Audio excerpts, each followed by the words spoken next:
तो दोस्तों, आज मैं सभी एनालिसिस के आधार पर यही कहूँगा कि बेलागंज में आरजेडी और जेडीयू के बीच एकदम कांटे का मुकाबला है।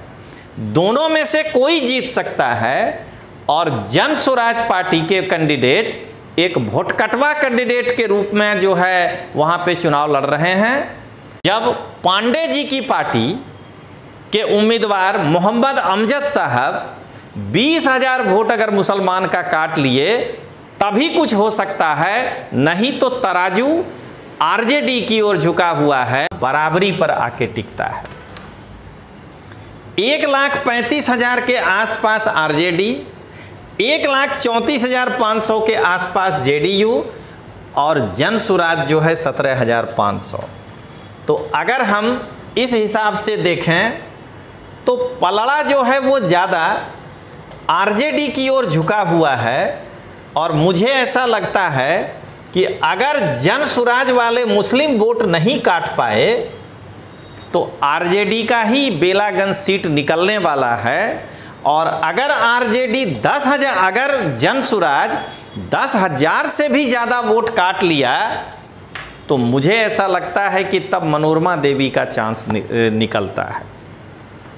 नमस्कार दोस्तों, लोकतांत्रिक आवाज़ में आपका स्वागत है। मैं रजनीश सिंह तोमर, राष्ट्रीय संयोजक, लोकतांत्रिक आवाज़ में भारत की जनता को हाथ जोड़कर नमस्कार करता हूं।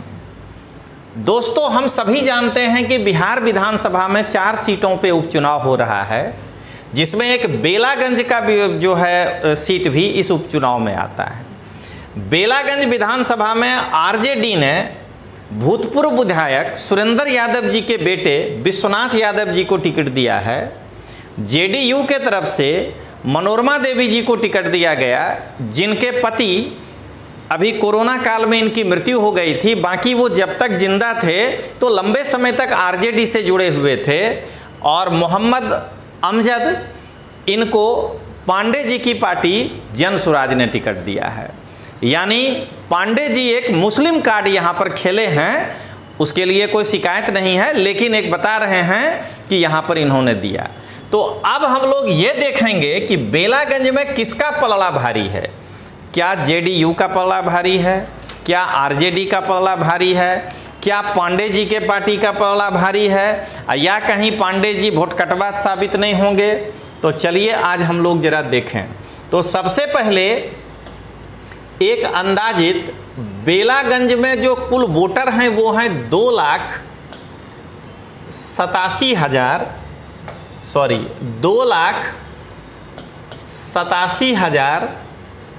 ये लगभग बेलागंज में वोटर हैं। अब यहाँ पर ये मान लीजिए 60% पोल होगा, या बेलागंज के उपचुनाव में कहीं उदासी हो जाए तो 50% 40% भी हो, लेकिन अभी के हिसाब से हम ये माने कि ये टोटल वोट कहाँ किधर स्विंग हो सकता है। तो हम यहाँ पर तुलना टोटल पर करेंगे, जबकि हम सभी जानते हैं कि 50-55% वोटिंग ज़्यादा नहीं होगा। तो अब इसमें हम लोग देखें कि आरजेडी, जेडीयू और जन स्वराज यानी पांडे जी की पार्टी में किसका पलड़ा भारी होगा। तो हम सभी जानते हैं कि बेलागंज में यादव मतदाता सबसे ज़्यादा हैं और वो 70,000 है।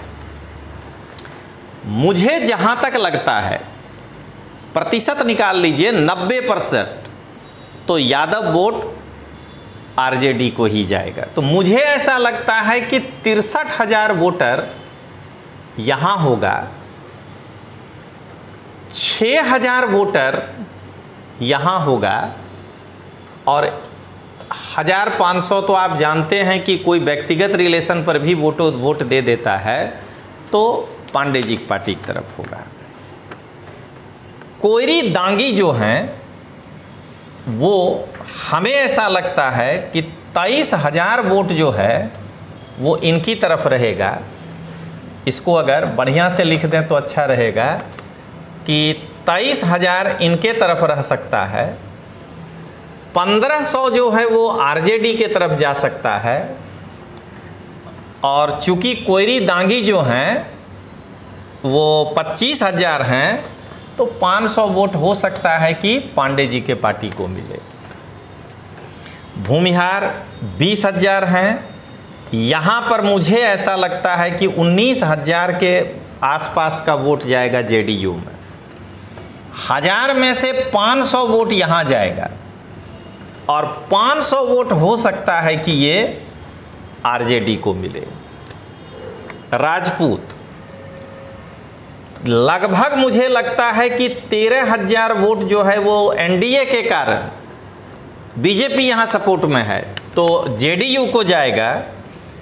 1,000 वोट पांडे जी को भी जा सकता है और 1000 वोट के आसपास लालटेन में भी जा सकता है। इसके बाद ब्राह्मण 5,000 है, ये तो मुझे एक मुश्त लगता है कि यहाँ जाएगा, या अगर बहुत हुआ तो 4500 वोट यहाँ जा सकता है और 500 वोट जो है यहाँ जा सकता है जन स्वराज में। बनिया 10,000 हैं, मुझे जो है ऐसा लगता है कि 9,000 और 1,000 यहाँ मुझे चांस बहुत कम लगता है।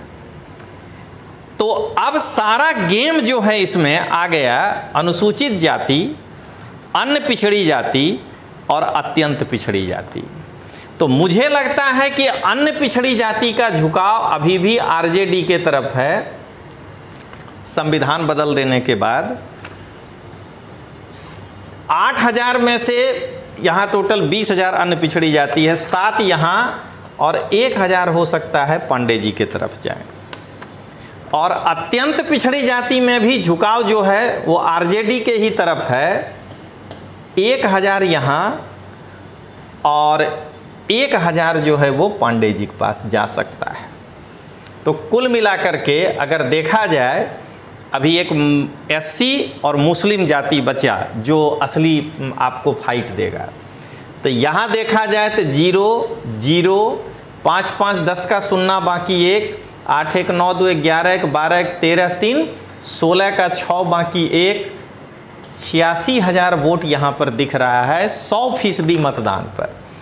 और अगर मनोरमा देवी का देखा जाए तो 1, 2 देखिए 5, 6, 3, 9, 9, 18, 3, 21, 4, 25, 9, 34, 34, 7, 41, 1, 42 का 2 बाकी 4, 2, 4, 6, 1, 7, 1, 8। ये देखिए इन दोनों के बीच में मुस्लिम और अनुसूचित जाति के वोट को छोड़कर ये टफ फाइट आ रहा है। और पांडे जी के पार्टी का 1,000, 2,000, 3,000, 4, 5, 6, 6,500 वोट दिख रहा है यहाँ तक।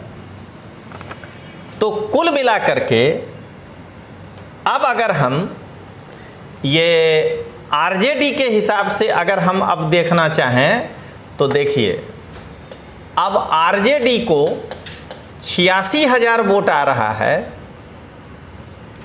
जेडीयू को 82,500 आ रहा है, टफ फाइट है। और पांडे जी का पार्टी जन स्वराज 6500 पर है।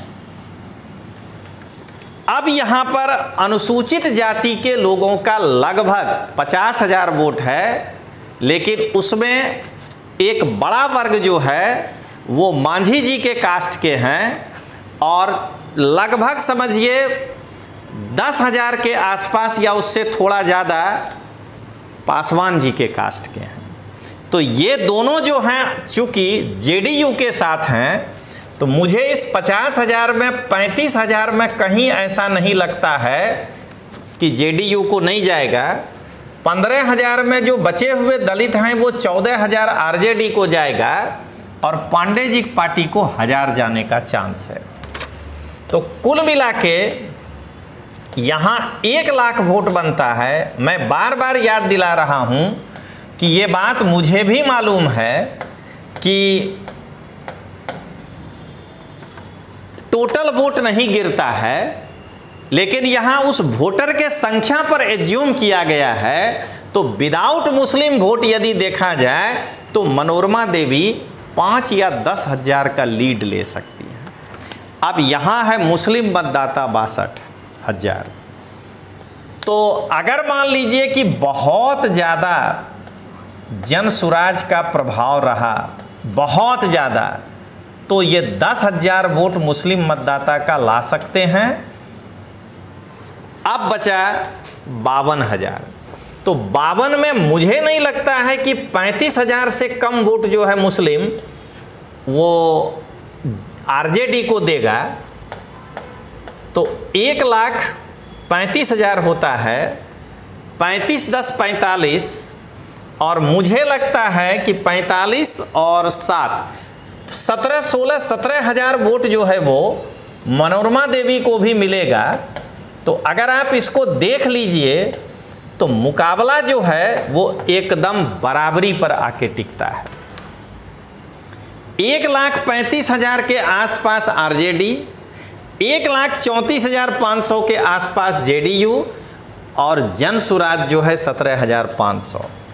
तो अगर हम इस हिसाब से देखें तो पलड़ा जो है वो ज़्यादा आरजेडी की ओर झुका हुआ है। और मुझे ऐसा लगता है कि अगर जन सुराज वाले मुस्लिम वोट नहीं काट पाए तो आरजेडी का ही बेलागंज सीट निकलने वाला है। और अगर आरजेडी 10,000, अगर जन सुराज 10,000 से भी ज़्यादा वोट काट लिया तो मुझे ऐसा लगता है कि तब मनोरमा देवी का चांस निकलता है। तो दोस्तों, आज मैं सभी एनालिसिस के आधार पर यही कहूँगा कि बेलागंज में आरजेडी और जेडीयू के बीच एकदम कांटे का मुकाबला है। दोनों में से कोई जीत सकता है। और जन सुराज पार्टी के कैंडिडेट एक भोटकटवा कैंडिडेट के रूप में जो है वहाँ पे चुनाव लड़ रहे हैं। और अंत में मैं यही कहूँगा कि मेरा ये मानना है कि आरजेडी बेलागंज से तभी हारेगी जब पांडे जी की पार्टी के उम्मीदवार मोहम्मद अमजद साहब 20,000 वोट अगर मुसलमान का काट लिए तभी कुछ हो सकता है, नहीं तो तराजू आरजेडी की ओर झुका हुआ है। तो चलिए दोस्तों, मिलते हैं अगले एपिसोड में। तब तक के लिए जय हिंद, जय बिहार।